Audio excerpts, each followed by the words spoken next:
Level 3 is I can use relationships involving area and perimeter to compute another measurement.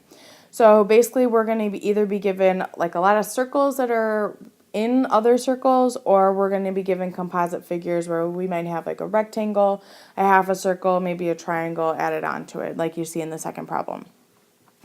The big picture with these is that you have to have a plan before you start finding the area or perimeter of these things. So let's take a look at number 1. It says find the area of the shaded region. So I see a couple things going on. I have a big circle, and I have two little circles in the middle of it.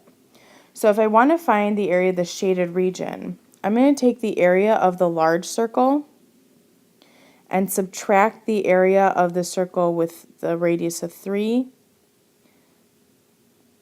and the area of, I don't know why I did that.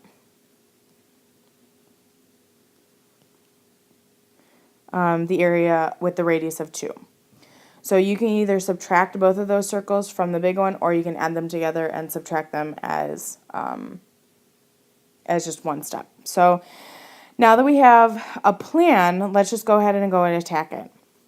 So the area of the large circle. In order to find the area of a circle, remember it's pi r squared. So I need to know the radius. So here's my middle of my circle. The radius of this circle is going to be the diameter of one of the smaller circles. So since that radius of one of this inside circle that I highlighted in blue is 3, that means that other side is 3. So this whole thing is going to be 6. So that area is going to be 36 pi of the whole big circle. Now let's find the area of the two small circles. So this one in red is going to be, let's see, the radius is 3, so that'll be 9 pi. And the area of the radius of 2, that's going to be 4 pi. So if I want to keep it in exact form, I want to leave pi in my answers. So this is going to be 36 minus 9 minus 4. So this is going to be 23 pi, which is our exact answer. And then to get the approximate, all you're going to do is put it into your calculator with pi in your answer. So I get about 72.26. Let's round to 2 decimal places.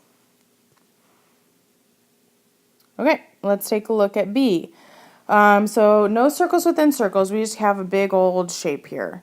So I'm going to draw some lines and kind of cut this up. So in the bottom here, I see a triangle. And then I kind of see like a track shape figure. So I've got a rectangle and then a semicircle over here.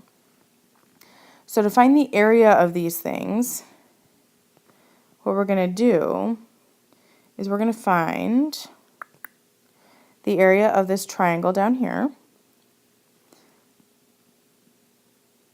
We're going to add it to the area of the rectangle. And then we'll add it to the area of the semicircle.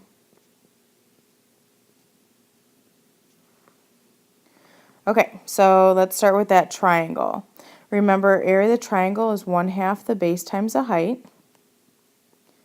And then the area of the rectangle is just the base times the height. And then the area of a circle is going to be 1/2 pi r squared. Okay, so for this triangle, I need the base and the height. I need the 2 perpendicular sides, but I don't have that third side, so we'll have to do the Pythagorean theorem. So I have x squared plus 4 squared equals 5 squared. You'll come out with x to equal 3, which is really nice. So this is going to be 1/2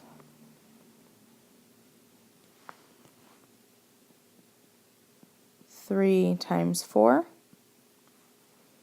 plus The base and the height of that rectangle is 12 and 8. So I'll add together 12 times 8. And now this circle over here. Okay, so if this side over here is 8, that means the diameter of our circle, if you can imagine this other side of the circle, is going to be 8. Which means, if you remember, the diameter is 1/2 the radius. So that means the radius is going to be 4. So I'm going to substitute that into my equation here. I have 1/2 pi times 4 squared. So now I'm just going to go ahead and simplify. This is going to be 6 plus 96. And then this is going to be 8 pi, because this is going to be 1/2 pi times 16, and then you just multiply the 16 by 1/2 to get the 8. So we'll add the 6 and the 96 together to be 102, and I can't add the 8 pi to that because it's not like a like term. It's like adding 102 plus 8x. We can't put those together. So that is our exact area. 102 plus 8 pi.